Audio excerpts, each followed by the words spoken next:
The checkbook is closed. Manchester United and Erik ten Hag have to figure this out themselves. This is the last chance. Enough money has been spent, according to the Manchester United board. The directors' meeting that did take place this week in Barcelona, with everybody who's anybody at Manchester United talking what's going on, particularly the midfield. And you've seen a story earlier on come out about Manchester United's midfield and whether it's the players, whether it's the system, a bit of a convo there. Well, that's come from a report from The Athletic, which we're going to get into today and talk about what Ten Hag is going to do with this midfield and the best way forward. This is Forever United TV. It's weekend, everybody. Friday night is here. Football is back tomorrow and everybody's feeling fantastically confident going into that game. Okay, yep, deaf ears. We'll see. Anyway, we'll see. I do believe United will scrape a win tomorrow.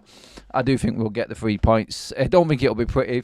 Never is these days, but it's a results game and we need results. Ten Hag needs to do something with the squad he's got as well, according to reports from The Athletic and this meeting that went down with all of Manchester United's directors. Who was there? I'm going to get into details on that as well. Make sure you guys hit that subscribe button as well to make sure you miss no Manchester United content. Loads of you have subscribed recently, but still only 50% of you guys that are watching are actually subscribed. So please, let's get that percentage down to at least 40%. Let's get more people subscribed. Let's get more people involved in the channel. The more people that do that, the better the channel gets, the stronger it gets, and more content comes your way. Better content as well. Please give the video a like because that also helps. Everything that I've just asked for is completely free. So if you're loving it, like it, subscribe, hit the bell notification, share the video as well. Let's get more people in the debate. It's Friday night. It's our interactive show. Let's get into what's going down. I want to start by talking about this board meeting that went down in Barcelona. What was happening in Barcelona? Well, I'm going to tell you what happened in Barcelona. Manchester United, the senior directors at the football club were all invited by the owner, part owner, Sir Jim Ratcliffe, who was, I'll actually just read the article. Let's just go into that. So Jim Ratcliffe assembled United senior directors and owners to attend the Louis Vuitton America's Cup, where Sir Jim Ratcliffe's Ineos Britannia was competing in sailing's most prestigious competition, making the most of the situation to hold a board meeting in the luxurious settings. Ratcliffe was joined by Joel and Avram Glazer, as well as Sir David Brailsford, Jean-Claude Blanc, Omar Barada, Dan Ashworth and Jason Wilcox. The group discussing Manchester United's recent run of form under Erik ten Hag. 3 games into the season, United haven't gotten off to the greatest start with a 1-0 win over Fulham, then losing 2-1 to Brighton and 3-0 to Liverpool. Unfortunately, the losses had more insults to injury, with João Pedro's winning goal for Brighton marking the 6th occasion a team has scored a winning goal after 90 minutes while Ten Hag has been in charge of United. More than in the previous 30 years combined. They love these stats, don't they, people? With the Liverpool game, not only was it a significant loss to a bitter rival, but after the game, Arne Slot picked apart Ten Hag's playing style, explaining in a matter of minutes how he exploited his fellow Dutchman's tactics to get the win. Hopefully no one else picked up on that interview, but you know everyone's going to be into that right now, Russell Martin especially. Now The Athletic have reported that people close to the situation have anonymously explained that some of the United officials are concerned around gaps in midfield being evident, especially in the loss to Liverpool. However, the query is now arising as to whether this is down to the players or the system they're being told to play. The question has arisen as very similar issues were seen last season, with several United members of staff feeling a solution needs to be found in the training at Carrington rather than in the transfer market. Now, that was the juicy bit of the article from The Athletic and what they were reporting. They're the ones that wrote the news about Jim Ratcliffe inviting everyone down, and that was pretty much anyone who's anyone at Manchester United or plays a massive role at Manchester United was at this meeting, all discussing what's happening on the pitch, what Manchester United can do. But what came from it was quite clear. Like, everything that Manchester United and Ten Hag has got right now is enough to make this work. He has got to figure out what's happening on the pitch. He's got to figure out the system now with everything that he's been given. You only have to look at what he has got. What midfielders has Erik ten Hag brought into Manchester United in his time? We're always talking midfield. Look, defensively, we've bought everyone who's anyone. this summer to make sure that we've got that. But everyone has always complained about midfield. Midfield's always come up. This is the big issue at United. Well, Ten Hag has been here. What have we had? Amrabat, Agate, Mount, Casemiro. He's inherited Mainu, Eriksen, Bruno Fernandes, Scott McTominay, and he's also loaned in Sabitzer as well. They're just the names at the top of my head. Obviously, 163 million has been spent on the top 4 players. 9 million loan fee for Amrabat. My God, Myrto, you absolute clown. And you know what? These prices, I'm going to make it very clear right now. I'm not holding any of these prices against Ten Hag. Just the players. These are the players that he wanted in at Manchester United. He got Mount, he got Casemiro, he's got Agate, now he's got Amrabat. He had Amrabat, sorry. Obviously, we got rid of Scott McTominay out of that. Eriksen doesn't feature that long, but he was brought in by Erik Ten Hag. He's just never been able to find the right blend. He's just never been able to get that combination right in the middle. Everyone's had multiple debates, and everyone will say that I'm just picking out pieces out of Ten Hag again here and using this as an opportunity to have a go at him. I'm really not. Like, the Athletic are the ones that reported this meeting and what was discussed. There was an earlier report that came out as well today, and there was a few people tweeting about it as well regarding what the best midfield option is and why things are not working. Why can they not figure out, with the players that we've got, how to get the best out of this midfield? It's like an impossibility. We just cannot get it right. And I'm not surprised that this will come up in a discussion. I'm not surprised that the powers that be are looking at it and going, how can you spend this much money? Or how can you bring, let's forget the money. How can you bring this many players in and still not figure out how to make it work in midfield? Is a clear and obvious answer to that question. And that is, the system does not suit the players that are at this football club right now. The players are there, and the players have played, like I said, and I pull up these points all of the time on international. When these players go away and play on international duty, and yes, I know, like I've said in every one of these videos as well, the intensity, the international football level is different to what it is at Manchester United and Premier League level. I understand all of that. But these players are playing in actual different positions to what they are for their football teams. It's absolutely crazy. Like, there is a different way you can approach this, and we have got the tools now. Look, I think Agate coming in is definitely going to solve a problem in the holding midfield role. I think he will solidify that position, and he will be fine there. I've not got to worry now. That's one position, nailed down, done. I think 8 is pretty much taken by Kobe Mainu. And then you've got Bruno, you've got Eriksen, you've got Mount, you've got Xerxes, you've got Ahmad, who could also play at the number 10 role. There's loads of people for 10. Or should it? Should we not change the system and play a different way? Should it not be a different formation, which clearly, with the numbers that we've got and the players that we've got, everybody can see that there is another way of playing and using this squad. And I feel like we can play with 3 at the back. We can play a straightforward 4-3-3 instead of trying to be too clever with it. Bruno Fernandes doesn't play in the middle for Portugal. I made this point. He plays on the left of a middle 3. It's Vitinha and Bernardo Silva in the middle and Bernardo on the right. And they both operate from wide angles coming in and making the pitch narrow. But predominantly, they leave space for Vitinha in the middle. Bruno can play there. Martinez is now becoming accomplished in playing in a back 3 with Argentina on the left-hand side. If you're struggling with full-backs, can we not push them players forward into wing-backs and play that way? Can they just become inverted? But Ten Hag has his system and Ten Hag has his way. When you've got inverted fullbacks, inverted wingers, I just feel like for us and the players that we've got, it gets a bit muddled, it gets a bit congested, they get in the way of each other, and there never seems to be any sort of cohesion. There never seems to be anyone overlapping or going down the wing. Like, we very rarely put crosses into the box. We've got 2 big lads now up front in Highland and in Xerxes, both comfortable in the air enough. And I think we need to start changing up what's going on. But that's just my opinion, but it's starting to come across in other conversations as well and other reports. Like what was being said there in the article from The Athletic is quite clear for everyone to see anyway. So it's nothing new that we don't know. I think the biggest thing in it was the A-list of A-listers of Manchester United in terms of ownership and director roles, all in the same place at once. And that will be a meeting of what happens next if it gets to this stage and it's not improved. You can almost guarantee that's what's being talked about. Like, he's had everything given to him, Erik Ten Hag. These players, they're as responsible as Erik Ten Hag is, as a collective, as a team.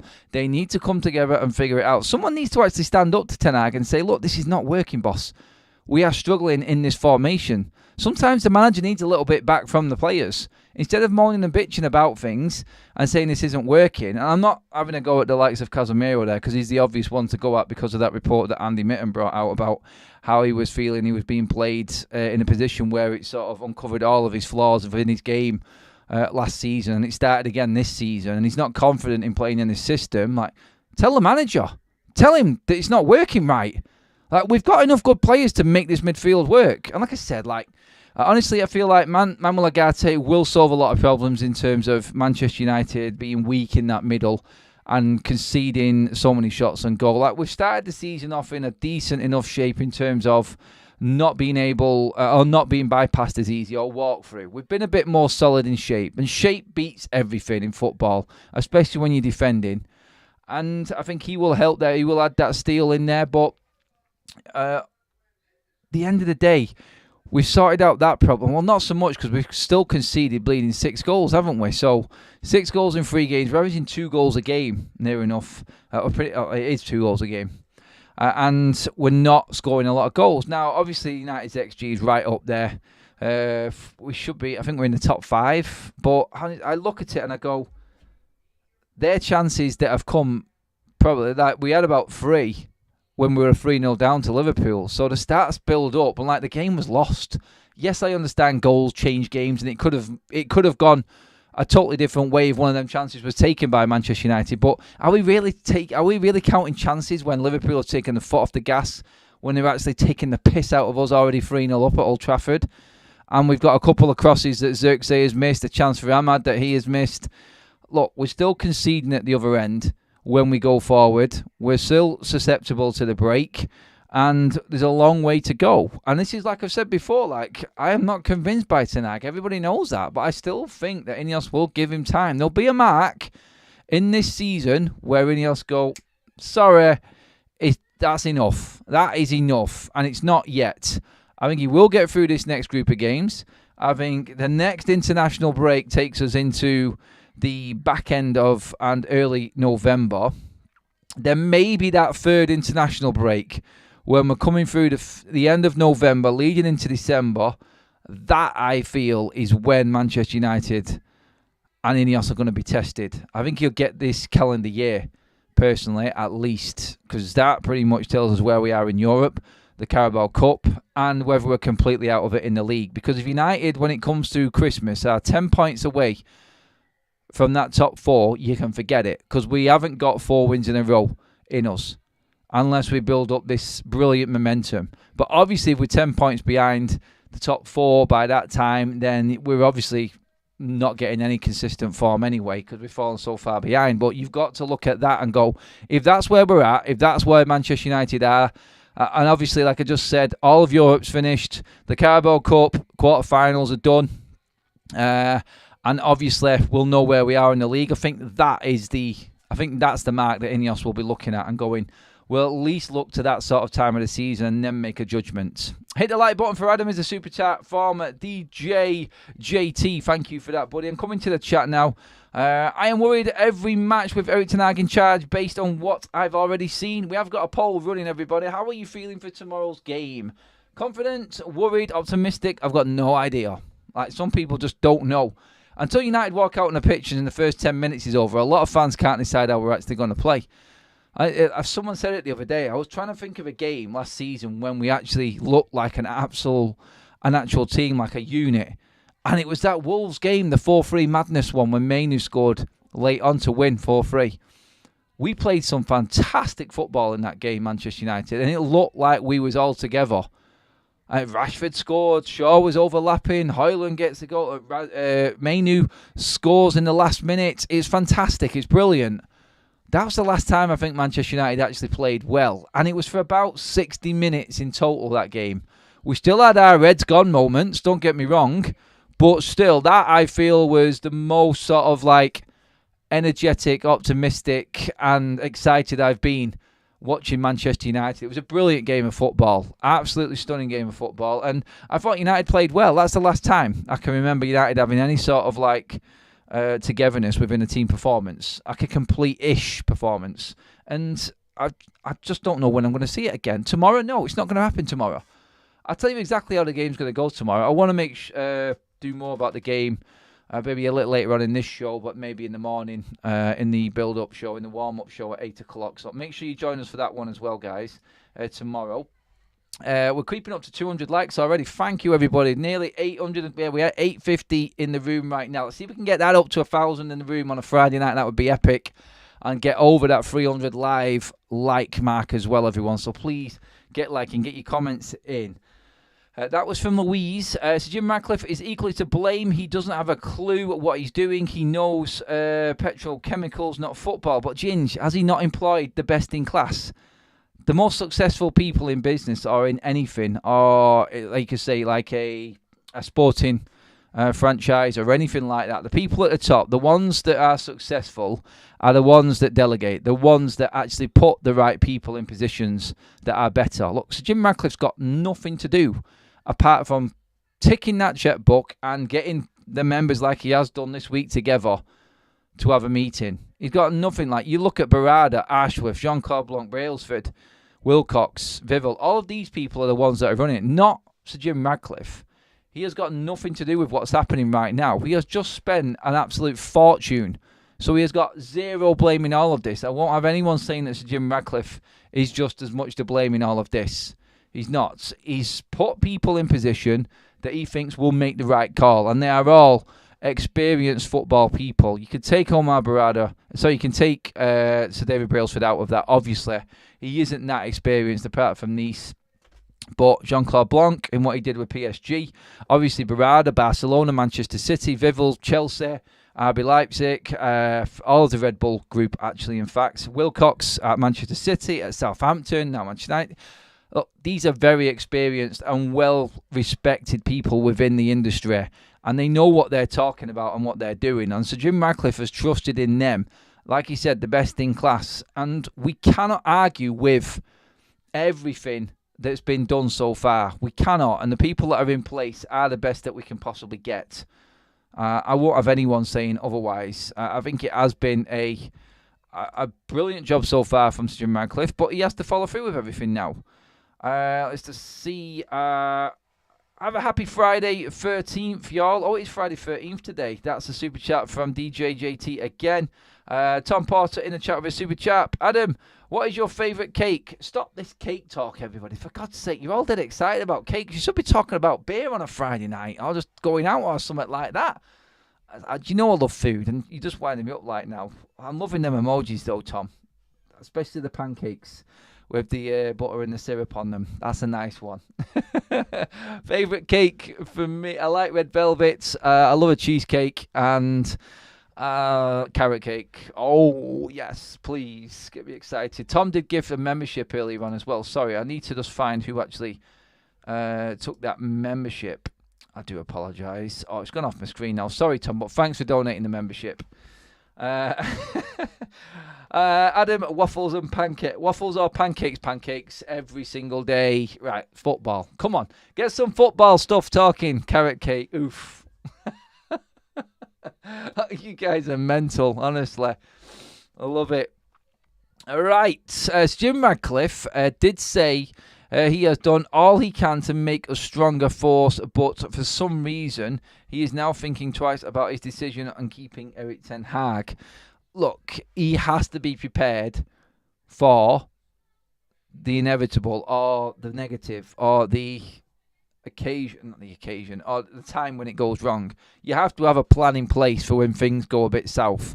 And that's what a good ownership would do. Like we've said this many a times before, and it's never going to change. Every single club does the same thing. There's always a plan B. Thank you, Where I Am, for that. Love them comments. He loves the channel. Let me just see now. Can't beat Cherry Bakewell. Nice. Louise, been a member for 7 months. Are we all joining T4 Watch Along tomorrow? Yes, please, everybody. We are doing a watch along for the Southampton game. I said this before on the T4 Watch Along platform, which is completely free. Make sure you just click on the link. The mods will put it up in the chat in a minute, and I'll pin it up there for everyone. We have a separate watch along platform.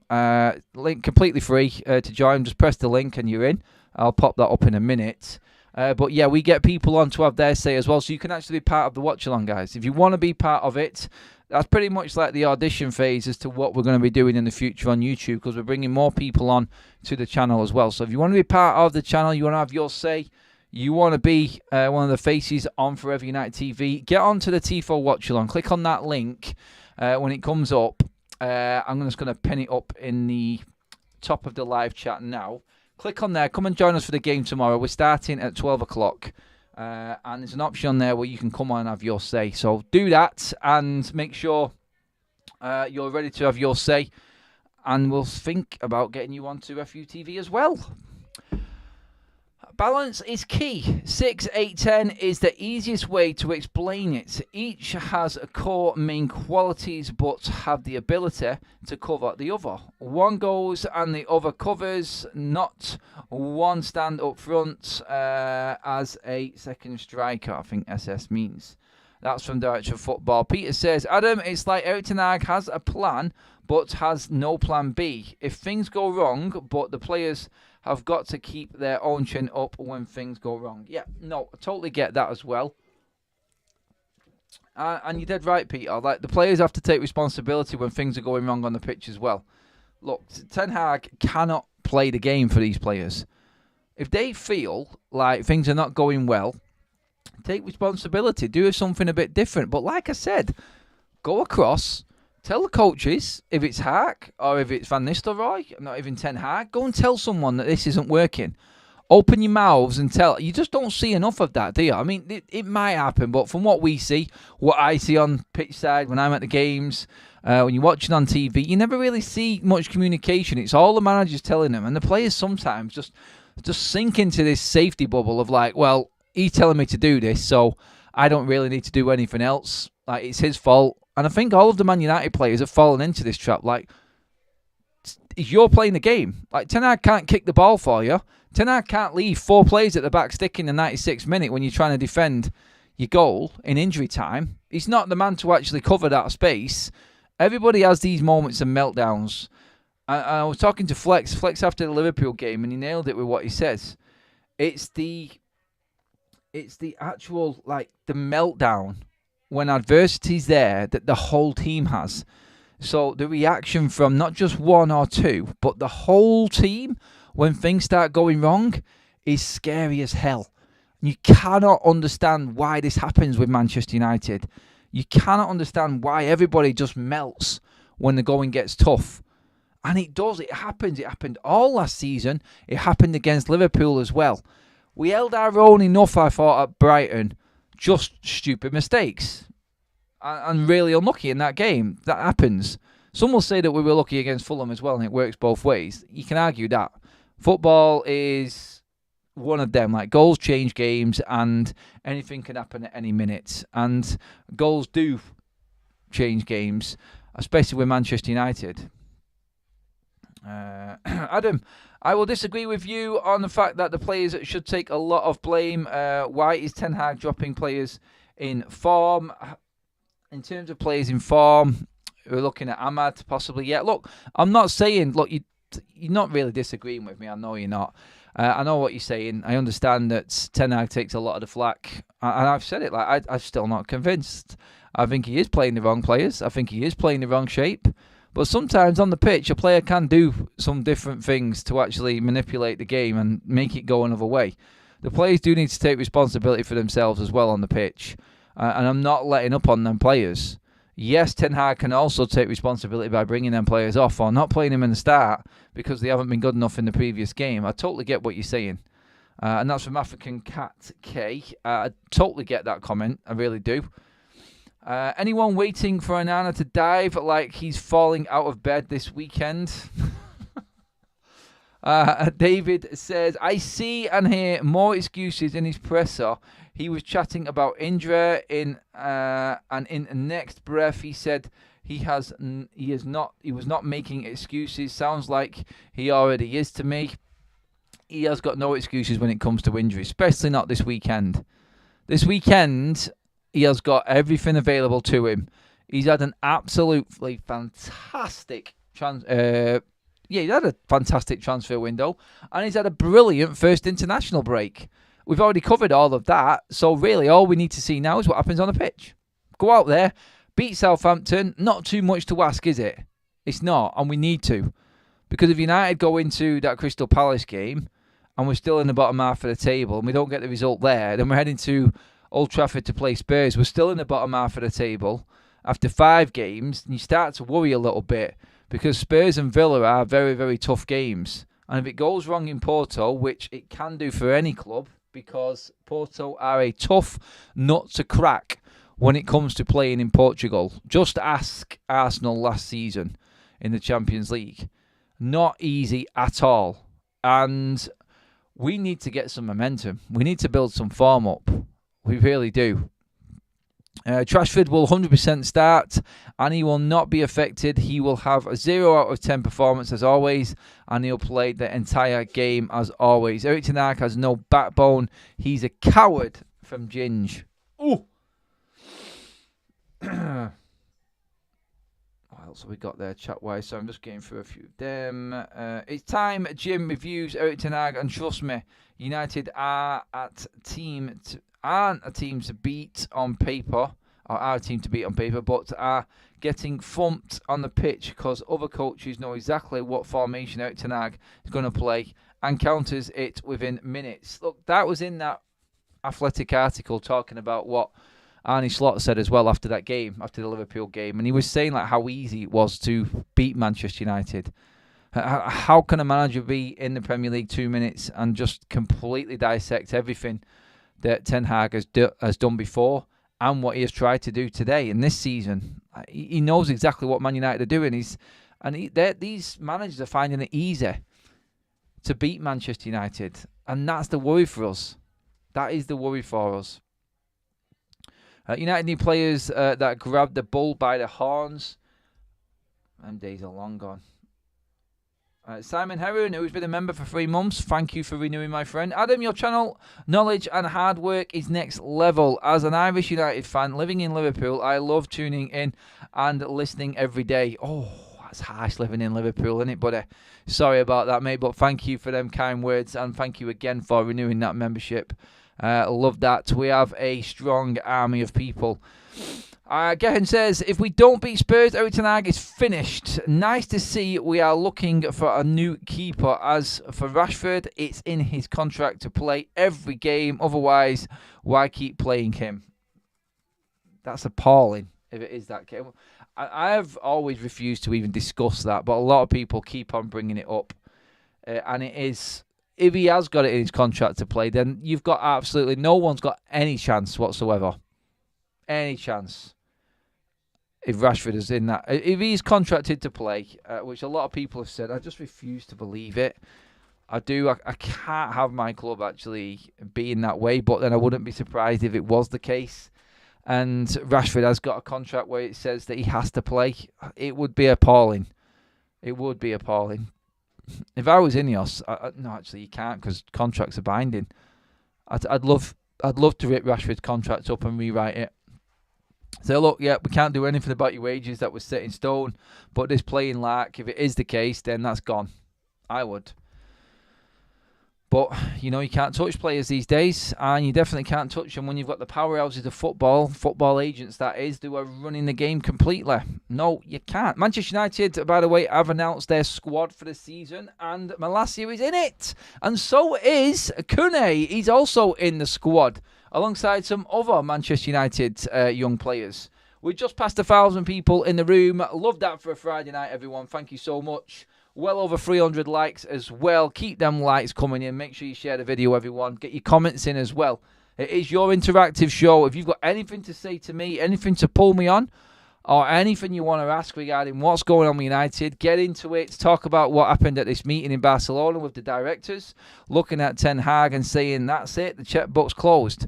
Make it happen this season. No more money's going to be spent. And like I said, I think going into the January transfer window, United might look to spend, but they are probably going to give Erik ten Hag until that January, that early, probably December.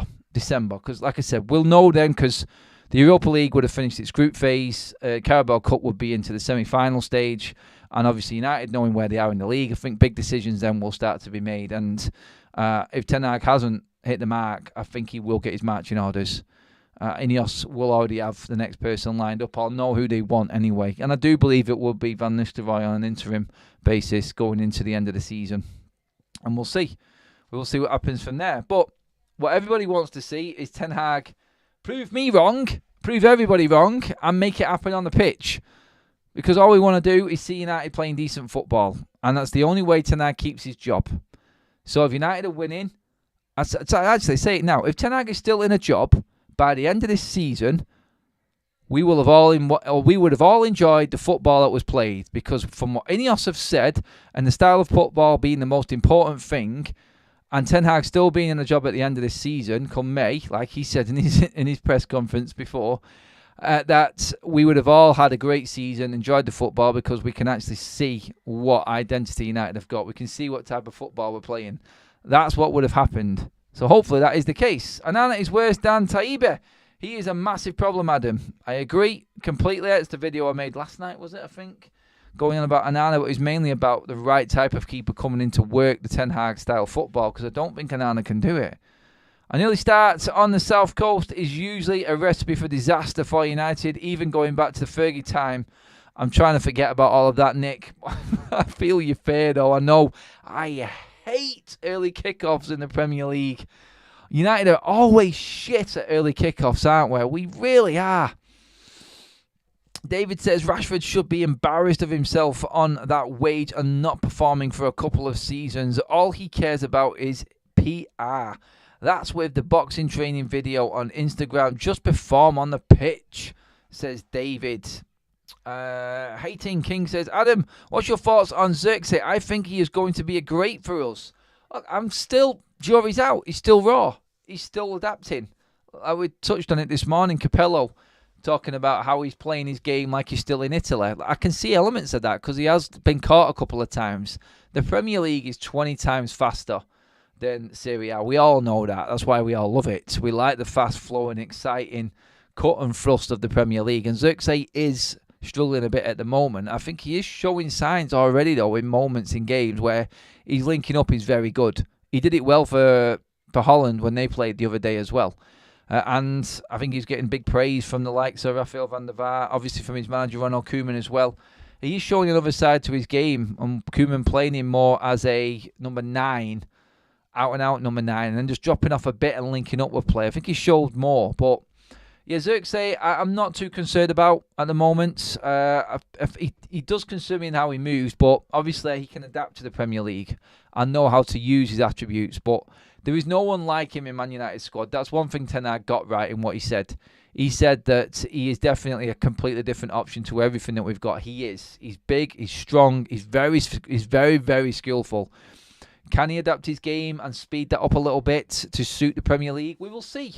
And he's going to get chances. He is going to get chances. In terms of the injured players, we're expecting to see Rasmus Højlund back for Crystal Palace, along with Luke Shaw. And Lenny Yoro is about 3 weeks away from full recovery. Check that out. So that January thing that people were talking about was completely wrong. We're about to introduce another centre-back to Manchester United's matchday squad by the time the next international break ends, apparently. That's when we'll see Lenny Yoro training with the first team and back in the matchday squad. Very, very interesting indeed. And Kone being part of the Premier League squad for the season is massive as well. He is definitely seen as a possibility for United in this season, and definitely a player that Manchester United can use and utilise.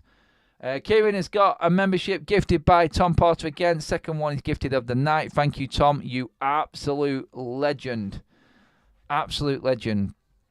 We are giving away, we're not giving away, but we're giving away extra tickets for the draw for the Wayne Rooney t-shirt as well, everybody. Courtesy of our partners, Football Prizes. There, as you can see, oh no, that is the wrong one. Sorry, it is that one. That's the one. Win a signed Rooney shirt, Cantona shirt, Sheringham, Berbatov and Van Persie in this draw. All you need to do is make sure you're following us on Twitter at Forever United TV. The link is in the description right at the bottom. Send me proof in a DM on our Twitter that you have bought one ticket and be in the draw tomorrow to get another 5 before the tickets run out on this. There are only a handful of tickets left. The draw has been Absolutely ramsacked, as you can imagine. Fantastic prize. The link is in the description, guys. So make sure you drop down into there, get yourself a ticket, and get across to our Twitter and get over to us on the DMs. Let us know that you've got a ticket and try and win again. Getting in the chat says, Xerxes has to do what ever did. Train harder than ever. Put in the hours, speed up your game. Everybody struggles, don't they? Everybody struggles. And when you first come to United, it's like a baptism of fire. It's like a slap in the face. It is a different ball game altogether. We all know this. So let's just give him a chance. And let's give him every single opportunity possible to try and adapt his game best way to suit Manchester United. I think he will. I do. I think he will get there. And I think he will become a decent Manchester United player. I hope so. Lonan, yes, I do like cake. I do like cake. I had a little bit today as well. It was very nice. Very, very nice. We are going to be talking tomorrow on the early morning show. That will be our build-up show tomorrow, everybody. So make sure you're involved. Make sure you're there at 8 o'clock, first thing in the morning. I'm going to get through some more of your comments. We like to get fully interactive. Make sure you have linked up with the TIFO platform for our watch-along tomorrow, starting at 12 o'clock. The link is in the live chat right now, right at the top. Click on that link. You're in. Simple as that. We'll see you tomorrow at 12 on that one as well. There, obviously, you can come on and have your say and talk to me as well, right there on the video. That's what it's all about. You lot going to enjoy Xerxes. He is a very, very good technical footballer, but ain't a goal scorer like that. I mean, if we can get 15 goals out of him, 16 plus again from Højlund, then we're not doing too bad. We haven't got natural 20-goal season goal scorers in Manchester United. All of the forwards need to contribute. You should be getting 10s to 15s from Garnacho. Same for Ahmad. Same for Rashford at least. Højlund and Xerxes, if they can all perform to that level, and you add the Brunos to it as well, United should score more than enough goals. It's just a shame that we haven't got that right now. We haven't got the confidence in our forward play to score enough goals, to put games to bed, to make games easy and take the pressure off a lot of our play, because that's where we do make mistakes and look really shit at times, because we haven't got that comfort blanket. We haven't got the confidence to score more than 2 goals in a game. We've never had that under Ten Hag, and I've got no idea what the problem is. We've got the players there to do it, and it is all down to Ten Hag. He needs to make it happen. We have had over 1,100 votes, creeping up to 1,200 votes on the poll. Thank you, everybody. Mood for tomorrow's game is the question. Are you confident? Are you worried? Optimistic? Or you just got no idea what to be right now? It does feel like that sometimes with United, doesn't it? Confident, 27% of you are confident. The winner at the moment is worried, 33%. Optimistic is 22%, and 18% no idea. It is one of them. You just don't know what you're going to get with Manchester United. It's the full-on Forrest Gump, innit? It's like the box of chocolates. You just never know what you're going to get. And that is our football team at the moment. We're almost at 400 live likes, everyone. Only 12 away. Please keep liking the video. Please keep sharing. Obviously, make sure you have subscribed to Forever United TV if you are tuning in for the first time. We have over 1,000 in the room with us this evening, which is fantastic, especially on a Friday night. But football is back, and everybody's getting a little bit excited again. Just to go over the top stories and what we talked about again at the top of the show. Sir Jim Ratcliffe has summoned all of Manchester United's owners and directors to Barcelona for the America's Cup, the sailing competition, which he has a boat in, the Britannia. They've been talking Manchester United, the form of Manchester United, which is where the conversation earlier on today about Manchester United's midfield and trying to get it right, and the holes within the midfield conversation has come about. They are not spending any more money. They see this as a problem that can be sorted and should be sorted, going off what Manchester United staff have said on the training ground. Basically, fix it, Eric, or you're off skis. It's as simple as that. Get something sorted with what you've actually got. Cannot wait to see how Agate does in a Man United shirt. I'm really looking forward to what he brings to the team and how much, I would say, that steely determination, that X factor, physicality that he could bring. We have hit over 400 likes. Thank you, everybody. That is fantastic. Love you all. Absolutely amazing job tonight on that one. Let's just get a few more of your comments in before we finish up. I swear, we win tomorrow, and I personally will bake a cake for Gray, he says Kieran. Nice one. Alejandro Garnacho is better than Marcus Rashford. I would play Garnacho ahead of Rashford. I would, but Rashford will start tomorrow. Ten Hag to make an average team look like prime Barcelona back in the day. Lit stream. Yeah, hopefully. Wishful thinking. Always wishful thinking. Try and think the positives. Look, we've got a full squad to pick from, so we should be playing some form of decent football tomorrow. Well, hopefully. Again, though, I'll say it all in the video in the morning, in the build-up and the warm-up to the game, that I think United will win tomorrow. I don't think it's going to be pretty, though. I really don't. Down south, after international break, I'm very worried about this game. Will Casemiro start tomorrow? I think he will. Erik ten Hag has come out with the embargoed version of his press conference has come out, and the quotes from that, where he was saying about Manuel Ugarte again, talking about how he was the last one back. The worrying noise is coming out. Look, I think he'll play Casemiro. I think what he said in his press conference has just laid the foundation for him to not play Manuel Ugarte. That's how I look at it anyway. In terms of the poll, you guys are more worried than anything. 32% of you are worried for tomorrow's game. Closely followed by confident 27%. But the ultimate feeling is a worried one right now for Manchester United fans going into this game. You would be with the form that we're actually in. But you've always got that inside feeling that United can actually do something, don't you? Ash Hughes says, to me, a 61-year-old man, a midfielder should be able to tackle, head, pass, use both feet. A midfield three who can do all this is automatically balanced. Cover for each other when one goes forward, etc., etc., etc. Old school football thinking. I love it like that. James says, evening Adam and everyone, now we'll get to see the plan for the season develop. Let's just hope it all clicks and we get into a groove and get that winning feeling back. Happy Friday. Let's hope United don't ruin the weekend early again like they did against Brighton. Let's hope we get this weekend off to an absolute barnstormer and we smash Southampton tomorrow. We can only hope, can't we, everyone? Thank you so much for joining us on this Friday evening. Really enjoyed that show. Great chat with the live chat there.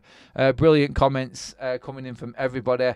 New members in the house as well. Super chatters, thank you so much again. Members and mods in the chat, legendary job. You guys are awesome. I love you all.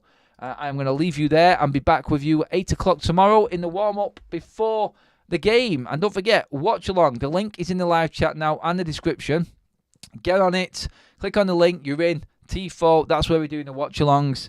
And that's where we're going to start integrating people from there into shows on YouTube as well and Forever United TV. If you want to be part of the show, get over to TIFO. Get on that link in the live chat and be there tomorrow. And you can have your say. Come on and chat live to me. Everything Manchester United. But that's it for now. Sleep well, everybody. Game day is back tomorrow. I'll see you all bright and early. Have a fantastic Friday evening, people.